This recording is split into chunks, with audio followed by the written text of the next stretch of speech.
Hello दोस्तों, नमस्कार। आज की इस वीडियो के माध्यम से एक ऐसी सब्ज़ी के बारे में बात करने वाले हैं जो मात्र 50 से 55 दिन में तैयार हो जाती है और अभी इस सब्ज़ी के बाज़ार भाव आसमान छू रहे हैं। यदि दोस्तों इस समय इस खेती को आप करते हैं तो मात्र 1 एकड़ में 10 से 12 हज़ार रुपये के आसपास लागत लगेगी और प्रति एकड़ जो मुनाफा है 1.5 से 2 लाख रुपए के आसपास आप कमाई कर सकते हैं। जो किसान भाई बरसात ख़त्म होते ही सर्दियां स्टार्ट होती हैं, जो किसान भाई चौकन्ने रहते हैं, समय में आगे रहते हैं, समय की काफ़ी ज़्यादा वैल्यू करते हैं, वही किसान भाई इस सब्ज़ी से अंगेती मुनाफा अच्छी मोटी कमाई कर पाते हैं। इस समय इस फसल पर जो रोग बीमारी है ना, वो ना के बराबर आती है। जी हाँ दोस्तों, हम बात कर रहे हैं अंगेती मूली की उन्नत खेती। यदि आप सितंबर अक्टूबर महीने पर यदि आप मूली की खेती, रेडिश फार्मिंग, इस फसल की खेती करते हैं तो बहुत ही कम लागत पर बहुत ही अच्छा प्रॉफिट देने वाली सब्जियों में से एक है। तो हमारे किसान भाई किस प्रकार सब्जी की खेती कर सकते हैं, इस वीडियो के माध्यम से डिटेल से संपूर्ण जानकारी साझा करने वाले हैं।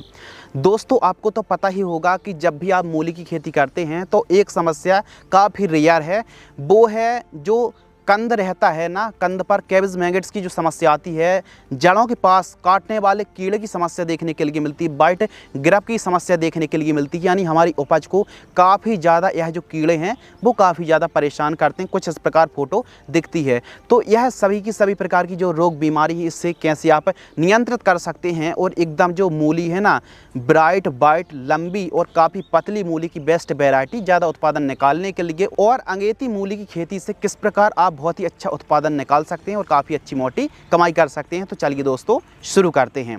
सबसे पहले बात करते हैं टाइमिंग, यानी समय।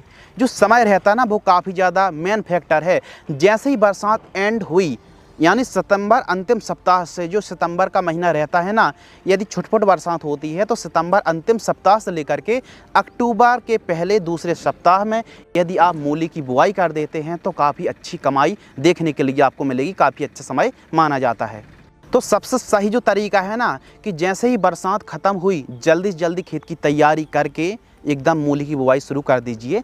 बेस्ट वैरायटियों की बात करते हैं जो कि काफ़ी अच्छा उत्पादन इस समय सर्दियों के दिनों पर दे सकती हैं और इस समय खेती करने पर ना जो बाज़ार भाव है ना, 40 रुपये से लेकर के 60 रुपये प्रति किलोग्राम का रेट देखने के लिए मिलेगा। यदि आप नवंबर महीने पर मूली की बुआई करेंगे तो आपको भी पता है कि रेट 5 रुपये 10 रुपये केजी के रेट आ जाते हैं। तो इसीलिए समय की वैल्यू बहुत कीजिए। यदि आप फार्मर्स हैं तो समय को ध्यान में रख करके आप मूली और अन्य सब्जियों की खेती करें, काफ़ी अच्छा प्रॉफिट देखने के लिए मिलेगा। हम बेस्ट वैरायटियों की बात कर रहे हैं।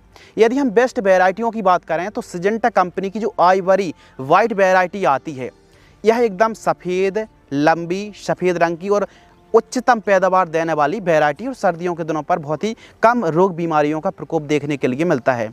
इसके अलावा दूसरे पायदान पर जो हमने वैरायटी रखी है, यूएस एग्री सीड्स की SW जो 602 वैरायटी आती, इस किस्म को आप लगा सकते हैं। तीसरे पायदान पर हमने एग्रो सीड्स की जो 32 नंबर वैरायटी आती है, इसको आप लगा सकते हैं। डॉक्टर सीड्स की वैरायटी को लगा सकते हैं, बिन सीड्स की वैरायटी को लगा सकते हैं। इसके अलावा यह जो किस्में आप देख रहे हैं ना, यूनिसैम की एराबत जो वैरायटी आती, इन किस्मों को आप लगा सकते हैं। और ज़्यादा ब्रांड में आप जाना चाहते हैं तो इस लिस्ट को आप चेक कर सकते हैं। यह सभी की सभी टॉप क्लास की उपज देने वाली वैरायटी हैं। तो जब भी आप 1 एकड़ पर मूली की खेती कर रहे हैं, लगभग ये मान लीजिए 1.5 किलोग्राम से लेकर के 2 किलोग्राम सीड्स की रिक्वायरमेंट पड़ने वाली है। जब भी आप बुआई कर रहे हैं, बीज उपचार आपको जरूर कर लेना चाहिए। जैसे UPL कंपनी की सब फंगिसाइड आती है, कार्बेंडाजिम प्लस मैंकोजेब युक्त जो फंगिसाइड आती है, जैसे CM75, 1 किलोग्राम बीजों को 4 से 5 ग्राम की दर से बीजों को उपचार करें, 40 मिनट तक छांव में सुखाएं, फिर उसके बाद बुआई करें तो बहुत ही जो समस्याएं आती हैं ना अंकुरण के समय, वो ख़त्म होने वाली हैं। तो इस प्रकार आपको वैरायटी का चुनाव कर लेना है। 1 एकड़ में 1.5 से 2 किलोग्राम सीड्स की रिक्वायरमेंट पड़ेगी। अब जो अगला विषय है वो है खेत की तैयारी, क्योंकि यह जो कंद वर्गीय जो फसल है ना दोस्तों, क्योंकि जो जड़ों के पास आने वाली जो समस्या है ना, कैबिज मैगट्स की हो या फिर बाइट ग्रब है, दीमक की समस्या है या फिर जड़ों में नुकसान पहुंचाने वाला मूली की फसल पर कोई भी कीट का प्रकोप है, तो इसके लिए हम सटीक उपाय भी बताने वाले हैं। सबसे पहले अच्छे से खेत की तैयारी कर लीजिए, मिट्टी को भुरभुरी करा लीजिए और उसके बाद जो बेसल डोज में आपको खादों का प्रयोग करना है, ध्यान से सुन लेना, समझ लेना। यदि आप अभी सर्दियों के दिनों पर इस वीडियो को देख रहे हैं तो अभी काम आने वाला है, और गर्मियों के दिनों पर भी यदि आप इस वीडियो को वॉच करेंगे तो यह जो बेसल डोज है और बेसल डोज के समय जो हम खादों के नाम बताने वाले हैं वो बहुत ही पावरफुल हैं, बहुत ही अच्छी हैं। और जड़ों में लगने वाले जो सबसे ज़्यादा मूली की फसल पर जड़ों में लगने वाले कीट परेशान करते हैं, तो उनके बारे में हम समझने वाले हैं कैसे आप नियंत्रित कर सकते हैं। तो सबसे पहले तो 2 से लेकर के 3 ट्रॉली गोबर की खाद इस्तेमाल करिए यदि बाकी एक अच्छी पैदावार निकालना चाहते हैं। और इसके साथ DAP डाई अमोनियम फास्फेट 1846 खाद को आपको 35 किलोग्राम 1 एकड़ में प्रयोग करना है। और दोस्तों आपको एक मिक्स करना है जो कि सबसे बेस्ट काम करने वाली है, सुमिटोमो कंपनी की यह जो डेंटोट्सु कीटनाशक आती है। वैसे तो इसका स्प्रे भी बहुत ही अच्छा काम करती है, लेकिन मूली की फसल पर सभी प्रकार के कीटों को, रस चूसक कीटों को यदि आप बेसल डोज के समय मात्र 100 ग्राम की दर से प्रयोग करते हैं इस प्रोडक्ट का। यदि हम साल्ट की बात करें तो इसमें जो साल्ट आता है क्लोथियानिडेन 50% WG फॉर्म में आती है, यानी बहुत ही बेहतरीन काम करने वाली यह दवाई है। 1 एकड़ में 100 ग्राम बेसल डोज के साथ प्रयोग कर लेना, चाहो आप गर्मियों के दिनों पर खेती कर रहे हों या फिर आप सर्दियों के दिनों पर, बरसात के दिनों पर जड़ संबंधित कीटों की और जो नुकसान पहुंचाने वाले कीटों पर बहुत अच्छा काम करेगी। तो 100 ग्राम आपको इस प्रोडक्ट को लेना है और इसके साथ जो आपको मिक्स करना है रीजेंट अल्ट्रा। यदि हम इसके साल्ट की बात करें तो इसमें फिप्रोनिल 0.6% है, 0.6% 1 एकड़ में। वैसे तो इसका जो पैक है वो 4 किलोग्राम का है, लेकिन यदि आप इस प्रोडक्ट डेंटोट्सु को मिला रहे हैं तो इसको 100 ग्राम और इस चीज़ को आप रीजेंट अल्ट्रा को मात्र 2 किलोग्राम मिला करके जब आप खेत की तैयारी कर रहे हैं, गोबर की खाद और अपन DAP का इस्तेमाल कर रहे हैं, उस समय इन सभी को अच्छे से मिट्टी में बिखेर करके अच्छी तरीके से क्यारियाँ बनवा लीजिए। यानी खेत की तैयारी हमने बहुत अच्छे से कर ली, मिट्टी अच्छी भुरभुरी बना लीजिए और सभी प्रकार की भूमि पर आप मूली की खेती कर सकते हैं। यानी खेत की तैयारी हो गई। अब बात आती है बुआई, सोइंग। तो आपको छिटका विधि से भी आप बुआई कर सकते हैं, मशीनरी विधि से भी आप बुआई कर सकते हैं। तो आसानी से छिटका विधि को आप अपना करके मूली की बुआई कर दीजिए। और एक चीज़ और, बीज उपचार करना बिल्कुल भी ना भूलिए, बहुत ही फ़ायदा होता है, बहुत ही आपको अच्छा लाभ मिलने वाला है। अंकुरण बहुत अच्छा होता है, यानी जो जर्मिनेशन परसेंटेज है वो बढ़ जाता है। तो इस कॉम्बिनेशन को 1 एकड़ में दोस्तों आपको प्रयोग करना है। सोइंग कंप्लीट हो गई, बुआई कंप्लीट हो गई। अब बारी आती है दोस्तों, वो आती है सिंचाई यानी इरिगेशन सिस्टम। 3-4 प्रकार से हम सिंचाई कर सकते हैं और जो सिंचाई करने का सबसे बेस्ट जो तरीका है वो है रेन पाइप। रेन पाइप से यदि दोस्तों आप सिंचाई करते हैं तो बहुत हल्की सिंचाई आप करेंगे और अंकुरण बहुत अच्छा होता है। इसके अलावा स्प्रिंकलर इरिगेशन से आप सिंचाई कर सकते हैं, फ्लैट इरिगेशन को भी अपना सकते हैं और ड्रिप इरिगेशन, लेकिन सबसे बेस्ट है स्प्रिंकलर इरिगेशन और हमारा दूसरा रेन पाइप से इनसे आप सिंचाई कर सकते हैं। सर्दियों के दिनों पर यदि दिन का टेम्परेचर 30-32 डिग्री सेल्सियस तक जा रहा है तो 5 से 7 दिनों के अंतराल पर आपको सिंचाई करनी चाहिए। हल्की सिंचाई करिए। मूली की फसल पर जितनी हल्की सिंचाई करेंगे उतना ज़्यादा अच्छा रहने वाला है। और निराई गुड़ाई की बात करें तो सबसे जो बेस्ट तरीका है वो है मज़दूरों की मदद से निराई गुड़ाई करें। निराई गुड़ाई कंटिन्यू करें और अच्छे से तरीके से साफ सफाई बना करके रखिए। खरपतवार नाशक स्प्रे करने की आवश्यकता नहीं है। तो ये तो बात हो गई अभी तक की। अब बात करते हैं खाद का शेड्यूल यानी फर्टिगेशन शेड्यूल। यदि दोस्तों आप मूली की खेती कर रहे हैं तो जो खाद शेड्यूल है, पहली खाद के साथ आपको क्या क्या प्रयोग करना है जिससे आपकी जो मूली है वो वजनदार, सफ़ेद, ब्राइट, वाइट और काफ़ी अच्छी क्वालिटी वाली मूली निकले। तो इसके लिए आपको एक काम करना है कि सीवीड एक्सट्रैक्ट का इस्तेमाल करना है, जो कि सबसे बढ़िया काम करेगा। ऑर्गेनिक में सीवीड जो एक्सट्रैक्ट आता है, यदि हम कंपनियों की बात करें तो बायोवीटा, आप बायोवीटा को ले सकते हैं, सागरिका को ले सकते हैं, धनजाम गोल्ड को ले सकते हैं। कुछ इस प्रकार जो सागरिका दानेदार आती है, आप देख सकते हैं कि यह है इफ़को कंपनी की सागरिका दानेदार ग्रेन्यूल्स फॉर्म में आती है।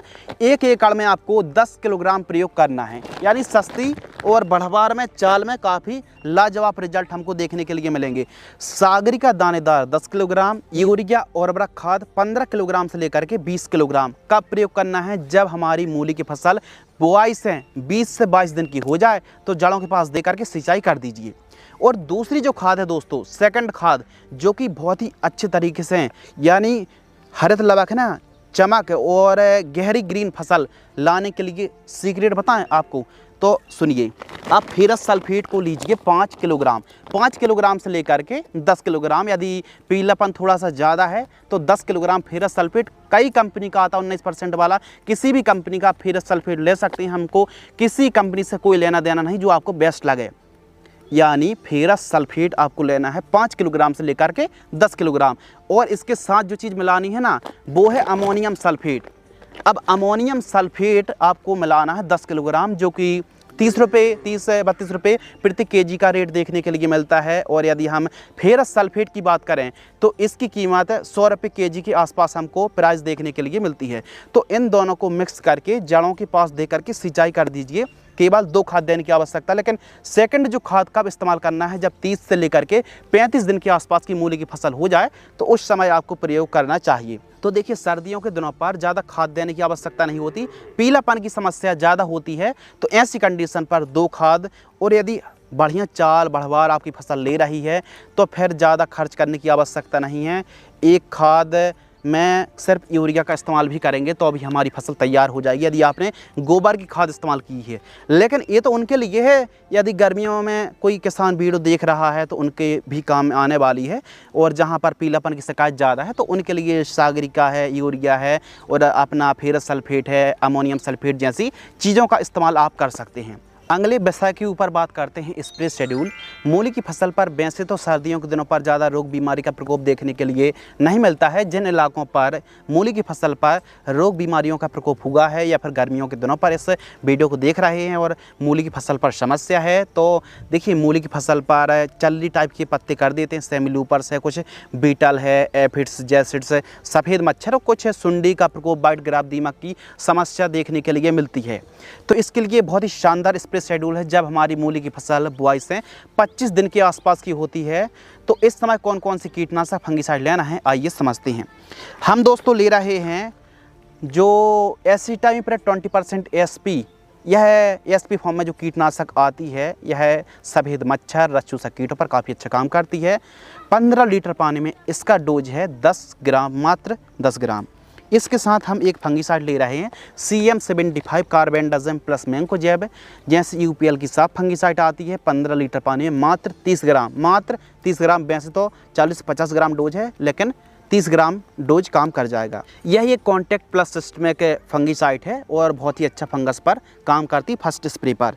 इसके साथ ही हम, यदि आपकी फसल पर बढ़वार अच्छी ना हो तो इसके लिए जो इफ्को कंपनी की सागरिका लिक्विड आती है, इफ्को कंपनी की सागरिका लिक्विड आती है, सीवीड एक्सट्रैक्ट है ये भी। इसका डोज 15 लीटर पानी में 25 ml की दर से आप स्प्रे कर सकते हैं। बहुत ही बढ़िया काम करती है। बढ़वार यदि ना हो रही मूली की फसल पर तब की कहानी है। और यदि फिर पीलापन की शिकायत बनी हुई है तो इसके लिए NPK 19-19 का स्प्रे करना बहुत ही बेस्ट ऑप्शन माना जाएगा। NPK 19-19-19 नाइट्रोजन, फास्फोरस, पोटेशियम का 19% में सेम रेशियो में बैलेंस है। इसका डोज 15 लीटर पानी मात्र 50 ग्राम। इन सभी को 20 से 25 दिन के बीच में जब फसल होती स्प्रे कर दीजिए। स्प्रे तभी करना है जब फसल में कुछ समस्या, कुछ फंगस, बढ़वार, चाल, पीलापन, सफ़ेद मच्छर, हरे मच्छर की समस्या देखने के लिए मिल रही, तभी स्प्रे करें।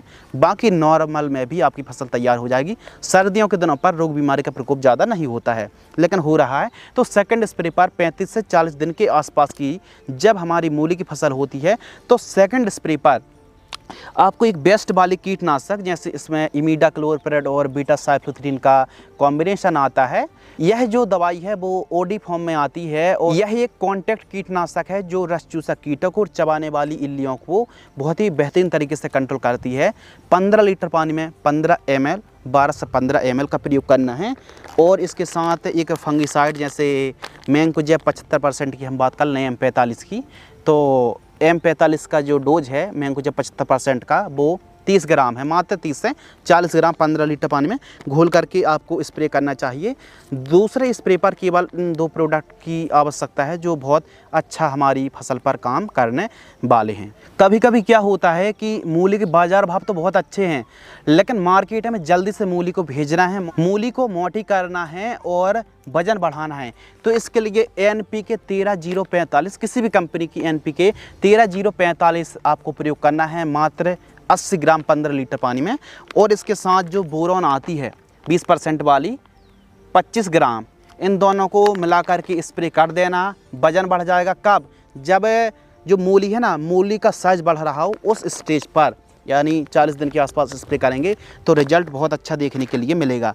तो इस प्रकार खास शेड्यूल, स्प्रे शेड्यूल, फसल का ऑब्जर्वेशन करना है, फसल को देखना है, फसल की चाल बढ़वार बहुत अच्छी हो रही है तो कृपया इन चीज़ों को अवॉइड कर सकते हैं, इन चीज़ों से दूरी बना करके रखना है। लेकिन यदि समस्या क्रिएट हो रही है जिन किसान भाइयों के लिए, तो उनके लिए हमने समाधान भी बता दिया।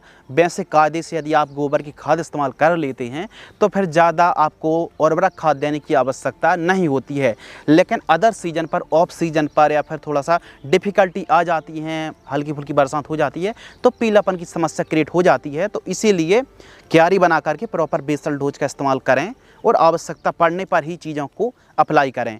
यदि हम पैदावार की बात करते हैं तो एक एकड़ से 80 से लेकर के 110 कुंटल तक पैदावार हमारे किसान भाई निकाल सकते हैं मिनिमम। और इससे जैसी आप केयर करेंगे, देखभाल करेंगे, उस हिसाब से आपको जो उपज है वो मिलने वाली है। इसके अलावा यदि हम बाज़ार भाव की बात करें तो सितंबर अंतिम सप्ताह से लेकर के मध्य अक्टूबर के पहले वीक में यदि आप मूली को लगाते हैं तो जो आपको बाज़ार भाव है 40 रुपये से लेकर के 50 रुपये प्रति किलोग्राम का रेट हमको देखने के लिए मिलने वाला है। यदि हम लागत की बात करें तो 10,000 रुपये से लेकर के 15,000 रुपये के बीच में मूली की फसल में लागत आती है और अच्छी आमदनी देने वाली यह फसल है। और रेट अच्छा मिल गया तो 1.5 लाख रुपये से लेकर के 2 लाख रुपये तक बड़े आराम से आप कमाई कर सकते हैं। यानी काफ़ी अच्छा प्रॉफिट देने वाली यह फसल है, बढ़िया मुनाफा देने वाली यह सब्जी है। तो हमारे किसान भाई भी अंगेती मूली की खेती करके मोटी कमाई कर सकते हैं। तो आपको यह वीडियो कैसी लगी हमें कमेंट्स में ज़रूर बताएं। इसी प्रकार की जानकारी पाने के लिए चैनल को सब्सक्राइब कर लीजिए। धन्यवाद। जय श्री राम।